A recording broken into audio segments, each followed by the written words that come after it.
Assalamualaikum, selamat pagi. Dusana Kepo Sumbar kembali lagi bersama Riani di podcast Info Sumbar TV. Beberapa waktu lalu kecelakaan kereta api dan sebuah mobil menggemparkan Kota Padang, Sumatera Barat. Apalagi kasus ini tuh sangat viral di sosial media ya. Jadi ada sebuah mobil Brio yang dikendarai oleh seorang pelajar menabrak kereta api di perlintasan sebidang yang tidak memiliki palang pintu. Nah, sementara Early Warning System atau EWS yang seharusnya aktif malah mati pada saat itu. Dan kecelakaan ini melibatkan dua korban tewas di tempat. Apakah pengendara atau pemerintah atau pengelola jalur kereta api yang bersalah dalam kecelakaan ini? Bersama Riani di studio saat ini sudah hadir seorang pakar transportasi publik dari Universitas Andalas, Bapak Yos Rizal, ST, MPD, PhD, dan kita akan mengupas tuntas soal persoalan ini. Selamat pagi Bapak. Selamat pagi, Ani. Nah, jadi dasarnya Kepo Sumber kita akan berbicara tentang transportasi di Sumatera Barat. Bagaimana saja sistem yang ada di Sumatera Barat apakah sudah ditetapkan, diterapkan, dan sudah didisiplinkan kepada para masyarakat. Nanti kita akan kupas. Nah, sebelum membahas lebih jauh nih Pak tentang tanggung jawab dan solusi, mari kita pahami dulu sebenarnya apa yang terjadi di balik kecelakaan seperti ini. Dari sudut pandang Bapak sebagai seorang pakar transportasi, bagaimana Bapak melihat akar permasalahan kecelakaan di perlintasan sebidang kereta api ini, Pak? Baik, eh, kereta api itu memiliki hierarki paling tinggi di dalam transportasi, di dalam lintasan ya. Jadi ketika ada lintasan sebidang, itu bagaimanapun kereta api harus didahulukan. Oke, baik. Nah, ketika di jalan-jalan yang persimpangan sebidang yang ada pintunya, itu kendaraan sudah di stop oleh pintu atau ada petugas yang menghentikan. Nah, ketika berada di perlintasan sebidang yang tidak ada pintu, itu memang pengguna jalan yang harus memberikan prioritas itu kepada kereta api. Jadi bagaimanapun kereta api dia harus didahulukan dibandingkan kendaraan lain. Bahkan ambulan pun tidak bisa menghentikan kereta api. Karena kereta api itu untuk berhenti, dia butuh waktu, butuh jarak tertentu untuk bisa berhenti. Nggak bisa dia mendadak dihentikan, kecuali memang kereta api kita yang sudah otomatis seperti yang ada di luar negeri, yang harus berhenti di sini, ya dia berhentinya pas di titik itu mungkin bisa. Gitu. Oke, jadi kalau untuk kereta api memang hierarkinya paling tinggi ya. Even ambulans sekalipun Hidung Sana Kepo Sumber itu harus mendahulukan kereta api. Apalagi kalau misalkan hanya mobil penumpang biasa-biasa aja. Tapi Pak, kasusnya pada kecelakaan kemarin itu sudahlah tidak ada yang jaga, kemudian mungkin perlintasan sebidang juga tidak ada palang pintunya, dan yang paling membuat publik marah pada saat itu adalah EWS yang tidak berfungsi. Bagaimana Bapak menanggapi hal ini? Oke, sebelum saya menanggapi itu, kita mesti kereta api adalah salah satu moda transportasi yang paling sustainable transportation itu posisinya ada di kereta api. Nah, sekarang dalam kasus itu kita sadari bahwa pemerintah itu memiliki keterbatasan. Kalau kita hitung jumlah perlintasan sebidang yang ada di Kota Padang ini saja, itu jumlahnya sangat banyak. Iya, benar. Dan tidak mungkin semuanya diberi pintu. Yang bisa dilakukan oleh pemerintah adalah menghilangkan persimpangan sebidang itu dengan cara membuatkan jalan paralel untuk mengumpulkan ya lalu lintas di jalan-jalan kecil ini untuk kemudian dimasukkan ke persimpangan yang memang didesain untuk itu, yang pakai perlintasan sebidang. Gitu. Nah, memang ada beberapa perlintasan lain yang sebetulnya itu sudah ada sebelum, ya sudah lama ada gitu ya, bukan berarti sejak dioperasikannya kereta api kemudian dibuat baru oleh masyarakat. Itu memang sudah lama, tapi karena keterbatasan tadi barangkali sehingga ini belum bisa diberikan pintu. Diberikan pintu tentu berkonsekuensi, ada biaya pembangunan, kemudian ada biaya penjaga, kan itu harus dijaga rutin, harus ada orangnya juga. Nah, kemudian sementara volume lalu lintas mungkin kecil di situ, maka kalau hitungan ekonomisnya mungkin belum tepat itu diberi pintu misalnya. Tapi kemudian ya tetap harus ada cara untuk menghindarkan terjadinya kecelakaan tadi. Ya salah satunya dengan EWS itu kalau bisa gitu. Nah sekarang kan EWS tidak berfungsi. Nah mungkin kita perlu cek gitu. Apakah EWS ini ada rutin dilakukan pemeliharaan? Apakah memang dia selama ini berfungsi gitu? Kalau misalnya ada kekurangan di dalam pemeliharaan ya mungkin ya itu hanya satu kejadian kebetulan pada saat dia tidak berfungsi kemudian terjadi kecelakaan. Ya, saya nggak percaya ada sengaja dimatikan, tidak percaya saya. Tapi mungkin karena kurang perawatan misalnya ya, kemudian dia tidak berfungsi dan kemudian terjadi itu. Atau bisa jadi sudah dirawat kemudian terjadi itu dan pemerintah belum punya biaya untuk memperbaiki. Mungkin masih ada proses yang harus dilewati gitu, kemudian sehingga tertunda. Kebetulan pada saat itu terjadi. Oke, baik. Jadi pada saat itu Densarak Infosumber bisa jadi ya Pak ya, memang lagi rusak, barangkali kebetulan rusak pada saat itu. Tapi Pak, pada saat EWS di perlintasan sebidang yang berada di Jati Adabiah itu rusak, kita melihat semua elemen pemerintahan turun ke sana untuk melihat apakah kenapa nih bisa rusak gitu kan? Kenapa bisa rusak? Kenapa tidak bisa berfungsi? Kenapa tidak ada perlintasan palang pintu dan sebagainya macamnya? Dan seringkali publik bertanya-tanya nih, sebenarnya siapa yang bertanggung jawab atas perlintasan sebidang? Apakah memang PT KAI-nya? Apakah pemerintah kota atau pemerintah pusat? Atau ada pihak lain yang bertanggung jawab tentang itu? Kalau kita bicara bertanggung jawab, sebetulnya semuanya punya porsinya masing-masing. Ya. Untuk perlintasan sebidang yang penjaga pintu mestinya dari PT KAI. Penjaga pintunya. Kemudian dari segi regulasi di Kementerian Perhubungan itu sudah ditetapkan standar-standar keselamatan kereta api. Kemudian pengawasan dilakukan oleh Balai Teknis Perkeretaapian. Jadi mereka yang mengawasi itu.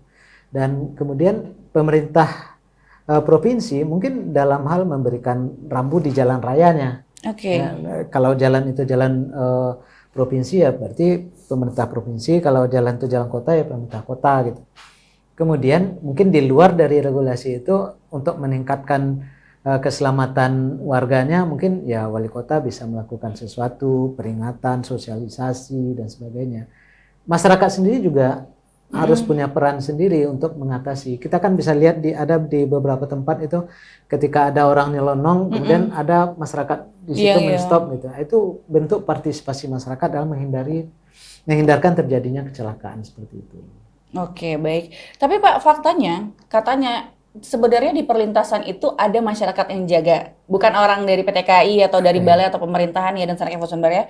Memang ada masyarakat yang jaga, tapi kebetulan saat kecelakaan itu terjadi masyarakatnya tidak ada. Mungkin kemungkinannya lagi sholat Jumat, kalau nggak salah kejadiannya hari Jumat, lagi sholat Jumat atau mereka lagi makan siang atau memang lagi kemana gitu dan kecelakaan itu terjadi. Jadi memang tidak ada yang standby pada saat itu. Otomatis sana tidak ada standar khusus kan dari KAI ataupun pemerintah ataupun balai. Kalau yang masyarakat ya itu kan sifatnya volunteer.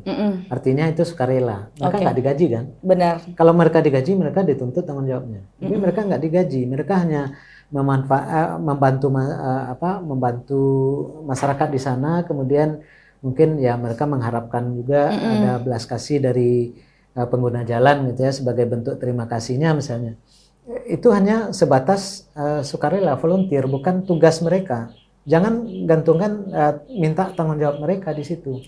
Mereka sudah mau bantu aja udah bersyukur gitu. Ya Pak ya. Tapi ya hati-hati juga jangan sampai mereka membantu dalam tanda kutip ternyata malahan tidak membantu juga gitu ya.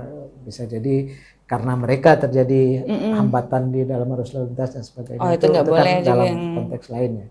Tapi kalau di sini saya kira ya mereka volunteer, mereka membantu, mereka mengharapkan sedikit ya untuk beli minum segala macam ya wajar gitu. Nah kalau volume lalu lintas ramai di situ, ya itu mestinya sudah harus jadi perhatian oleh pihak baik PT KAI maupun dari balai maupun dari perhubungan. Baru diperhatiin sih Pak kemarin itu pada akhirnya ya. Karena nggak mungkin Itulah salahnya mungkin kita di Indonesia, no viral no justice. Kalau nggak viral nggak diperhatikan begitu ya Pak ya. Sudah berapa banyak nih Dunsana Kevo Sumbar kecelakaan kereta api di perlintasan sebidang tanpa palang pintu dengan EWS yang tidak berfungsi terjadi. Namun yang kemarin itulah gongnya ya Pak ya. Pada akhirnya sampai diperhatikan. Nah kita balik lagi nih Dunsana Kevo Sumbar ya. Kita juga nggak bisa menutup mata. Banyak kasus kecelakaan tertemper kereta api ini terjadi karena faktor kelalaian pengguna jalan itu sendiri. Bapak sebagai seorang pakar transportasi, bagaimana Bapak melihat faktor kedisiplinan masyarakat dalam kasus-kasus seperti ini? Apakah masyarakat kita sudah cukup disiplin untuk tahu bahwa kereta api itu wajib untuk didahulukan? Oke. Saya kira mungkin sudah tahu ya, tapi mungkin masalahnya adalah saya pernah atau sering ya, ketika kita mau melintasi rel kereta api, kita tidak punya jarak pandang yang cukup untuk melihat ada kereta api atau tidak. Oke. Coba lihat di semua simpang kereta api, jalan kereta apinya biasanya lebih tinggi daripada jalan. Benar. Nah, ketika kita melihat ke kiri atau ke kanan itu tertutup, ada bangunan, ada pohon dan sebagainya, sehingga kita maju sudah dekat ke rel itu baru bisa kita melihat betul sudah jauhkah kereta masih jauhkah atau sudah dekat gitu, terutama untuk yang tidak berpalang ya. Kalau yang berpalang pintu pasti kita bisa gitu. Nah, dalam konteks itu kalau dia sudah hati-hati kemudian ya berarti kan masalahnya di jarak pandang gitu. Tapi kadang-kadang juga kita tidak terlalu aware ya, karena itu adalah rel kereta api, karena kita lagi fokus ke tempat tujuan misalnya, atau mungkin ada percakapan yang sedang happy-happynya di dalam kendaraan gitu, sehingga kita lupa bahwa ini ada persimpangan sebidang yang kita harus dahulukan kereta api. Dan ini banyak terjadi. Pernah ada yang menyeberang jalan itu turun dari bus menyeberang jalan tidak tahu sama sekali bahwa itu ada kereta sudah dekat gitu. Cuma karena beban pikirannya dia nyebrang aja gitu. Untungnya dia selamat. Pas lewat baru kaget ada kereta yang lewat di belakang gitu. Padahal orang sudah teriak gitu. Nah, di saat kita fokus ke satu hal, itu kita indera kita nggak semuanya berfungsi. Orang teriak manggil kita nggak dengar. Ya kan? Bunyi klakson kereta itu kan keras itu. Kita nggak dengar gitu. Karena kita fokus ke satu hal.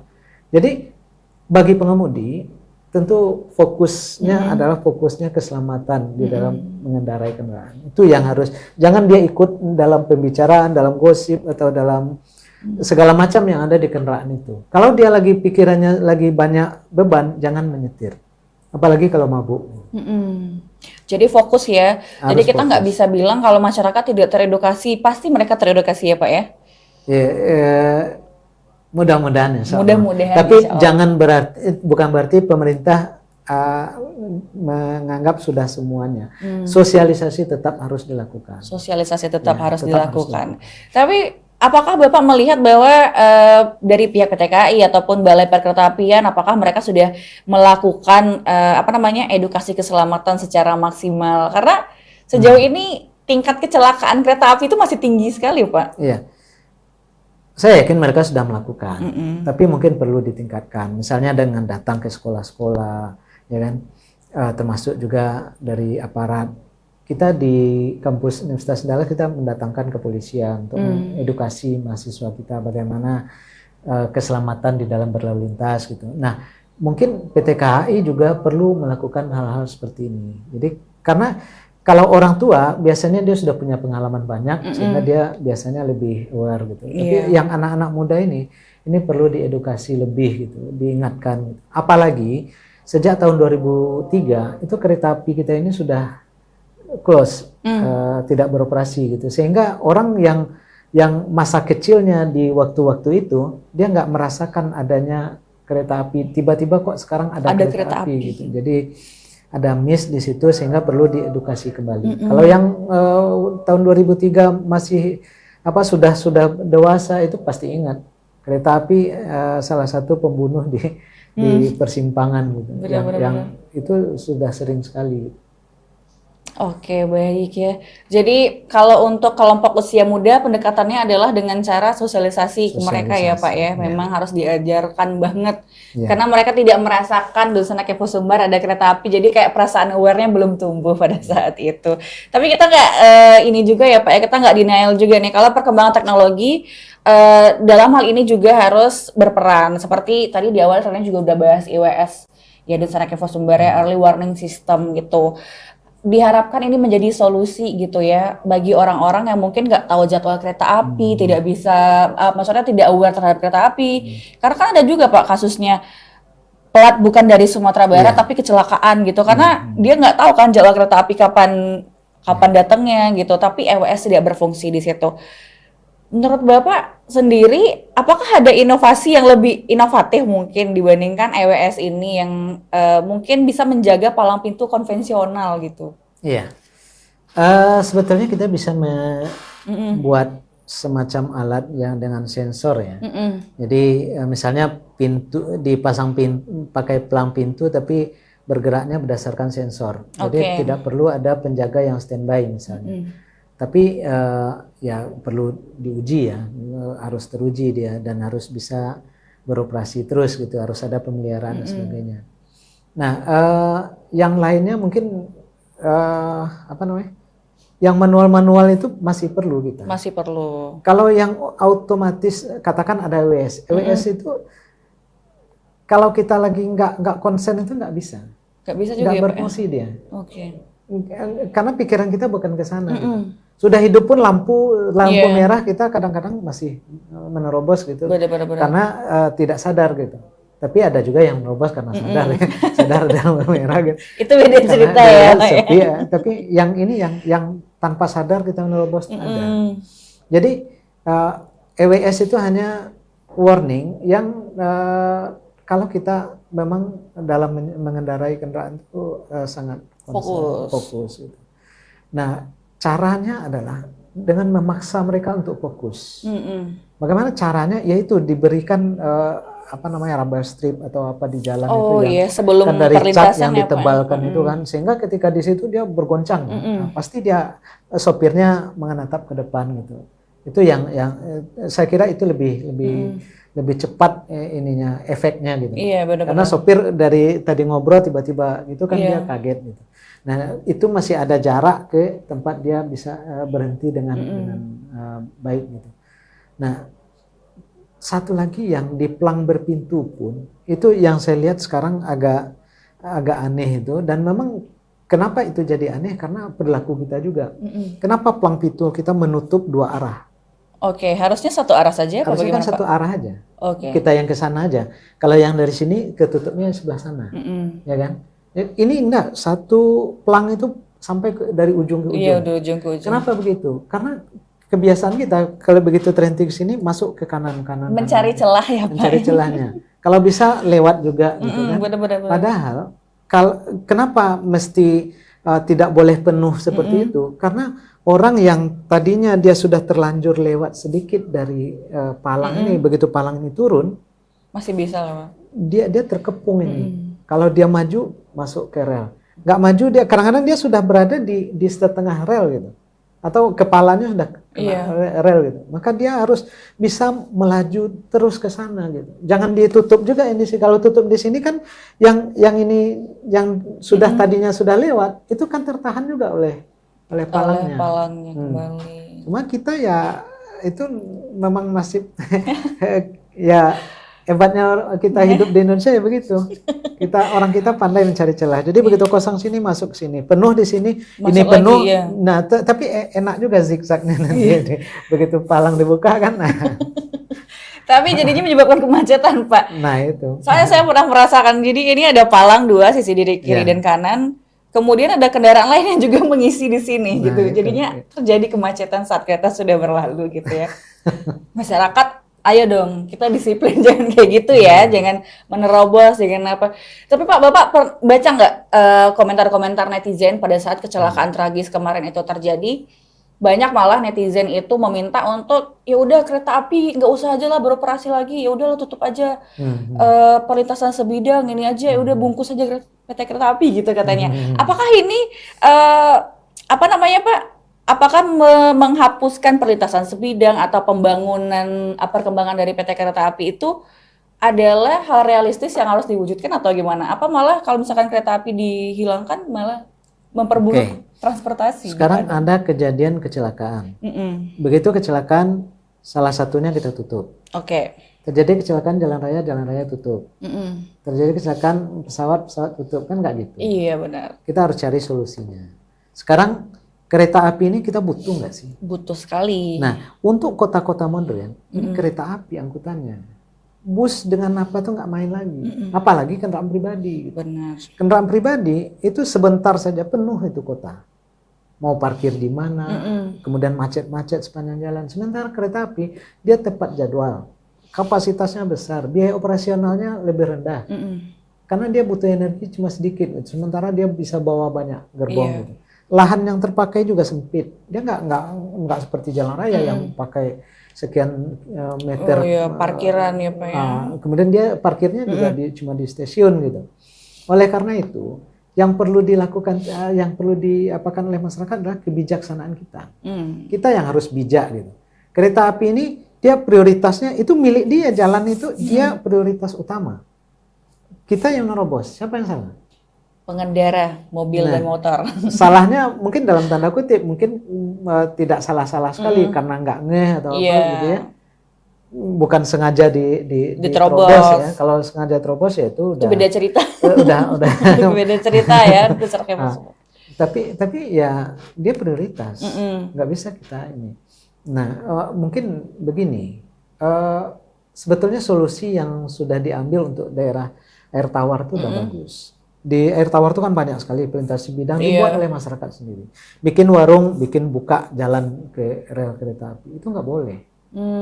Itu sepanjang rel itu nggak boleh dibuka kecuali ada apa namanya izin. Ya harusnya ada izinnya. Maksudnya hanya jalan-jalan tertentu yang memang padat itu yang boleh dibuka oleh pemerintah. Presentasi bidang di situ dan kasih pintu di situ. Nah, yang orang kiri kanan ini diberikan jalan sejajar paralel dengan rel itu. Kemudian dia harus masuknya itu melalui yang ini, yang resmi tadi itu. Nggak boleh dia buat jalan sendiri. Gitu. Kalau mau dikasih pintu semua, berapa banyak pintu yang mau benar ya Pak ya. Anggaran lagi itu. Iya. Jadi ya masyarakat ya sama seperti kita kalau ada rel di depan rumah kita itu sama seperti kita melihat tuh jurang yang dalam gitu, nggak boleh kita terobos di situ. Cari mutar kita ke jembatan gitu. Jadi memang harus ditingkatkan kefokusannya kembali di sana Evo Sumbar ya, nggak boleh ngeyel kayak ini ada rel terus kamu menerobos, jangan ya. Bapak sekarang kita berbicara hukum nih. Sudah banyak sekali kasus kematian karena kecelakaan tertemper dengan kereta api. Bagaimana mungkin dari pandangan Bapak aspek penegakan hukum dan tanggung jawab setelah kecelakaan terjadi? Dalam kasus seperti ini siapa yang seharusnya bertanggung jawab Pak? Kalau case by case mestinya kalau siapa yang bertanggung jawab ya, dan itu tentu aparat hukum yang lebih pas untuk menjawabnya. Tapi di dalam kasus-kasus kecelakaan ini kita punya standar. Standar ini oleh Kementerian Perhubungan mungkin perlu kita cek apakah standar ini masih relevan. Mungkin ada yang perlu direvisi. Tuh, kalau ini sudah oke, berarti kan turun ke bawah di pelaksanaan. Pelaksanaannya PT KAI. Apakah PT KAI sudah melaksanakan sepenuhnya seperti standar-standar yang ditetapkan dari peraturan tersebut? Kemudian pengawasan oleh Balai Perkeretaapian, apakah pengawasan sudah dilakukan dengan baik? Tentu itu perlu dikaji gitu. Betul. Nah, kalau semuanya sudah berjalan dengan baik, standar sudah tepat, kemudian sudah dilaksanakan sebagaimana seharusnya, kemudian juga sudah ada pengawasan, terjadi juga kecelakaan, kembali lagi kita ke definisi kecelakaan. Apa itu Pak? Kecelakaan adalah terjadinya sesuatu yang tidak direncanakan, yang tidak kita inginkan. Iya benar ya. Siapa juga pengen kecelakaan ya. Nah itu dia. Jadi kecelakaan itu adalah sesuatu yang memang tidak kita rencanakan, tidak kita inginkan. Pasti semua orang pasti ingin menghindari gitu, kecuali bunuh diri, ya kan? Nah, kalau itu terjadi juga, sementara kita sudah lakukan upaya-upaya segala macamnya itu, sosialisasi ke masyarakat juga sudah dilakukan dan masyarakat sudah paham, terjadi juga kecelakaan, ya itu ibarat orang mati ketiban pensil kata Ustadz siapa dulu Zainuddin MZ. Iya. Jadi ketibannya sekarung gitu. Sekarung tapi tiba-tiba dia lewat, tiba-tiba ada truk jatuh sekarung pas kena dia ya. Itulah yang Nasib, terjadi berarti nasib ya Bapak suratannya di situ. Oke, baik. Jadi balik lagi ke nasib dan sumbernya. Ini agak serem sih. Tapi Pak, kita kan nggak pengen ya kejadian seperti ini terus berulang. Pasti. Karena polanya seperti itu terus. Masyarakat kecelakaan, nanti menyalahkan mungkin pihak PT KAI atau Balai Perkeretaapian. Kemudian dari Balai Perkeretaapian untuk menuntut masyarakat untuk lebih fokus karena ini harus diprioritaskan begitu kan. Itu adalah pola yang tidak bisa diselesaikan. Tapi kalau misalkan ke Bapak nih, Bapak adalah seorang pakar transportasi. Kalau misalkan Bapak diminta memberikan 3 langkah konkret dan mendesak untuk bisa mengurangi kecelakaan di perlintasan sebidang atau perlintasan kereta api, apapun itu, apa kira-kira solusi yang akan Bapak berikan? Mungkin bisa juga ke masyarakat. Sebetulnya solusinya sudah ada. Kalau untuk yang volume lalu lintasnya besar, kemudian ada perlintasan kereta api, itu kita paling aman itu adalah membuat dia terpisah. Bagaimana tuh Pak? Perlintasan tak sebidang. Oke. Satu lewat di atas, satu lewat di bawah. Apakah mobil yang di bawah atau mobil yang di atas? Apakah itu, seperti flyover gitu Pak? Iya. Oke. Itu aman. Artinya tidak terjadi pelintasan sebetulnya. Ya tidak terjadi saling interupsi gitu kan. Tapi kalau masih perlintasan sebidang, ya itu harus ada palang pintunya, harus dijaga. Palang pintu saja nggak cukup. Kadang-kadang kan penjaga ini ada juga yang lupa dia, gitu. Ya kan? Seperti kejadian berapa tahun yang lalu ya. Itu penjaga pintunya pergi ke toilet, gitu. Ke toilet gitu. Kereta lewat gitu. Nah itu kan hal-hal yang masih mungkin terjadi gitu kalau pakai palang pintu. Nah sekarang upaya itu kan artinya ketika pintu sudah ada, petugas sudah ada, tapi ada kejadian. Ya berarti kita kembali lagi, masyarakat bagaimanapun, ada palang, tidak ada palang, ada penjaga, tidak ada penjaga, dia harus jaga keselamatan dia sendiri. Kereta api tidak bisa dihentikan mendadak, itu kuncinya. Jadi walaupun masinis tahu ada mobil tersangkut dia nggak bisa, dia terus saja itu. Dan dia nggak salah. Masinis nggak salah, kecuali dia sudah masih jauh, dia masih bisa berhenti, dia tetap terobos kecepatan, ya? Itu baru salah. Nah, tapi kalau sudah tiba-tiba seperti itu, dia nggak salah. Jadi karena kecelakaan ya Pak, balik lagi kecelakaan yang tidak diinginkan ya, dan sering sumbernya. Tapi menurut Bapak sendiri, apakah kasus viral seperti ini mampu mendorong peraturan dan kebijakan yang lebih nyata ke depannya? Karena kemarin Bapak Fasko sudah turun, Bapak Fadlizon turun gitu ya, orang balai turun, TKI turun, pokoknya semua turun ke perlintasan itu. Ya. Kita tidak ingin sebetulnya kebijakan itu berdasarkan viral tidak viralnya. Kebijakan itu mesti diambil berdasarkan kebutuhan, berdasarkan kepentingan. Butuh nggak, penting nggak? Kalau tidak penting atau misalnya masih bisa dengan kebijakan lain, ya kebijakan lain. Nah di dalam ya itu makanya saya dengan tren yang belakang ini ya, kalau tidak viral tidak diperhatikan, itu justru itu yang salah menurut saya. Akibatnya masyarakat lebih suka memviralkan, walaupun hal-hal remeh tapi diviralkan pasti dapat tanggapan. Benar. Nah menurut saya ini orang-orang yang kita kasih wewenang, kita kasih kepercayaan untuk mengelola ini, dia mesti melakukannya berdasarkan pertimbangan, berdasarkan hasil analisis, berdasarkan studi-studi. Itu yang baru keluar kebijakan.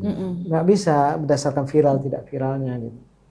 Dan kita pasti tidak ingin ada kecelakaan, kemudian terjadi kecelakaan, menelan korban jiwa lebih banyak lagi. Pemerintah turun itu wajar. Tapi kalau dasar membuat kebijakan karena viralnya, saya nggak setuju. Tidak setuju ya Pak ya. Jadi memang harus dari awal tuh sudah diperhatikan lebih harusnya. Harusnya kecelakaan itu tidak terjadi. Tidak terjadi, diminimalisir kalau bisa ya. Jadi siapa juga yang pengen kecelakaan dan Sanak Info Sumber. Jadi dia gitu ya, dan Sanak Info Sumber ya. Perlintasan sebidang itu selalu jadi titik rawan antara kebutuhan mobilitas masyarakat dan juga keselamatan publik. Nah dari obrolan kita hari ini nih Pak, kita belajar kalau keselamatan itu adalah tanggung jawab bersama. Ada regulator, operator, pengguna jalan. Jadi jangan tunggu dulu nih tragedi berikutnya untuk lebih peduli. Jadi balik lagi ke masing-masing kita ya sebagai pengendara jalan ataukah sebagai masyarakatnya. Terima kasih Bapak Yas Rizal untuk waktu dan penjelasannya hari ini di podcast Info Sumber TV. Untuk Sanak Info Sumber, bagaimana pendapat kamu tentang hal ini? Kalau misalkan ada komentar yang ingin dibagikan, silakan aja berbincang di kolom komentar. Riani pamit, Bapak Yas Rizal juga pamit. Assalamualaikum warahmatullahi wabarakatuh. Waalaikumsalam.